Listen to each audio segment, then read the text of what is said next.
మొత్తం ఇన్ని ఉన్న చోట ప్రశ్నించకుండా ఎలా ఉండగలుగుతాం? దోపిడీ ఉంది, అణిచివేత ఉంది, అసమానతలు ఉన్నాయి, ఆర్థిక సామాజిక రాజకీయ అసమానతలు ఉన్నాయి, ఉన్నోళ్ళు పేదోళ్ళు, ఇన్ని రకాల అసమానతలు ఉన్న కాడ ప్రశ్నించకుండా ఎట్లా ఉండగలుగుతాం?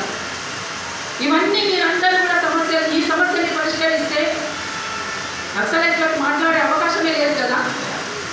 మీరు నిర్మూలించడం ఏమిటి? ఆ సమస్యలు పరిష్కరించడం ఉంటుంది. అది పరిష్కరించాలి అని అడిగితే ఇవాళ ఆపరేషన్ కగారు అంటున్నారు. అంటే వాళ్ళు అడుగుతున్నారు, చాలా కాలం అడిగారు, సంవత్సరం కాలం పాటు అడిగారు. చర్చలకు మమ్మల్ని పిలవండి, మేము మాట్లాడాలనుకుంటున్నాం, మీతో చర్చించాలనుకుంటున్నామని. ఇంత చర్చించాలనుకుంటున్నప్పుడు అవకాశం లేకుండా చేసి యుద్ధాన్ని ప్రకటించి మన దేశ బిడ్డలపైన మన దేశ పాలకులే యుద్ధాన్ని ప్రకటించి వాళ్ళని చంపాలని చూడడం అనేటువంటిది ఎంత బాధాకరం. ఇంతకంటే బాధాకరం ఇంకొకటి ఉండదు. చరిత్రలో బహుశా ఎప్పుడు కూడా జరగలేదనుకుంటాను ఇట్లాంటిది, కానీ మన దేశంలో జరుగుతుంది.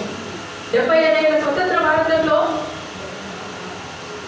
స్కూలుకు పోతే పిల్లలను, అమ్మాయినో అబ్బాయినో చేర్చడానికి స్కూలుకు పోతే నీ రేపులు అని అడుగుతారు, నీ దేవతం అని అడుగుతారు. ముందే కులాల మతాలతోటి కొట్టుకు చేస్తున్నారు, పరువు పేరుతో చంపుతున్నారు, కన్న బిడ్డల్ని కొట్టుకు పెట్టుకునేటువంటి పరిస్థితి ఉన్నది. ఇవన్నీ ఉన్న దగ్గర ప్రశ్నించకుండా ఎలా ఉండగలుగుతాం? వీటన్నిటి వ్యతిరేకంగా ఉద్యమాన్ని నిర్మించాల్సినటువంటి అవసరం ఉన్నది కదా. అది మన బాధ్యత కదా. ఈ సమాజం పట్ల బాధ్యత కలిగిన వాళ్ళు ఎవరైనా సరే మాట్లాడతారు కదా. మాట్లాడటానికి వీల్లేదంటానికి వీరెవరు? రాజ్యాంగబద్ధంగా అధికారాన్ని చెలాయిస్తున్నటువంటి వీరు రాజ్యాంగంలోనే ఉన్నటువంటి అంశాన్ని పక్కన పెట్టి వాటిని తుంగలోకి ఈ రకమైనటువంటి విషయాలన్నింటి పట్ల మీరు ముందుకు వస్తే మాట్లాడకుండా ఎలా ఉండగలుగుతారు? ఆఖరికి బాధాకరమైనటువంటి అంశం ఏంటంటే జీవించే హక్కు కోసం మనం పోరాడాల్సినటువంటి దుస్థితిలో ఉన్నాం. 75 ఏళ్ల స్వతంత్ర భారతంలో జీవించే హక్కు కోసం పోరాడాల్సినటువంటి పరిస్థితికి వచ్చినాం మనం అందరం. అంటే ఎటువైపు పోతుంది సమాజం? ఎక్కడున్నాం మనము? మరి ఇన్ని రకాలుగా జరుగుతున్నప్పుడు మనం అందరం ఒకటవ్వాల్సినటువంటి అవసరం లేదా? ప్రజల్ని గెలిపించాలి అనుకుంటున్నటువంటి మనము ఎక్కువ తక్కువ అనుకోవడానికి అవకాశం ఎక్కడ ఉంది? ఇంకా ఎక్కువ తక్కువ కాదు. ఇక్కడ ప్రజల్ని గెలిపించాలి, గెలుపు సత్యం ప్రజలనే అనుకున్నప్పుడు ఖచ్చితంగా అదే లక్ష్యం అవ్వాలి. ఆ రకంగానే ఆలోచించాలి. ఆ రకంగా ఆలోచించినప్పుడే మనం గెలుస్తాము, ప్రజల్ని గెలిపిస్తామని చెప్పేసి మనం ఆలోచించాలి. ఆ దిశగా ఆలోచిస్తారని ఇవాళ కామెంట్ జంపాల ప్రసాదన్న కానీ, కామెంట్ నీలం రామచంద్రయ్య గారు కానీ ఆనాడు ఉన్నటువంటి పరిస్థితుల్ని ఆలోచించే మనకు ఒక దిక్సూచిలాగా, ఒక స్ఫూర్తిగా, ఒక ప్రేరణగా నిలిచారు. మనకు భారత విప్లవోద్యమంలో ఎంతో మంది అసూలు వాసింది. ఇదే నవంబర్ మాసంలో వీళ్లతో పాటు కొట్ల రామనరసేనతో పాటు 5గురు కాల్చి చెప్పబడ్డారు. కామ్రేడ్ రంగవల్లక్క అమరత్వం కూడా ఇదే నవంబర్ మాసంలో. కామ్రేడ్ కిషన్జీతో పాటు సామాజిక విప్లవకారుడిగా మనం పిలుస్తున్నటువంటి మహాత్మా జ్యోతిబా ఫూలే కూడా ఇదే నవంబర్ మాసం.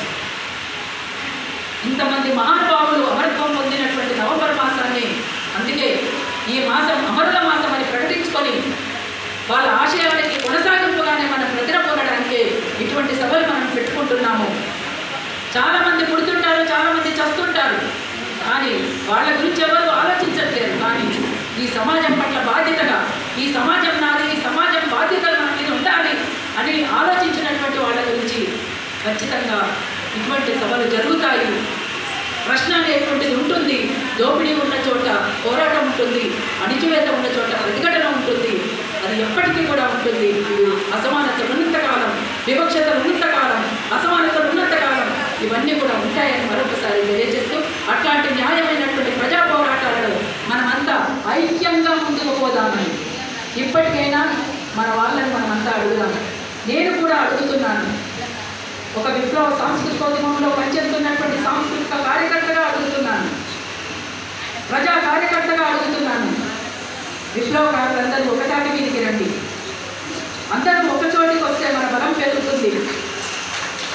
అందరం ఒక చోటకు వస్తే దోపిడీ చేస్తున్నటువంటి వాళ్ళ పైన మనం యుద్ధం చేయొచ్చు, బలంగా యుద్ధం చేయొచ్చు, ప్రజల్ని గెలిపించవచ్చు అని తెలియజేస్తూ జోహార్ అమరవీరులకు సలాం. అందుకే ఎప్పుడో ఒకసారి ఎవరో ఒకరు చుట్టుకొస్తూనే ఉంటారు, ప్రజా పోరాటాలకు చావు లేదు. ఎవరో ఒకరు ఎప్పుడో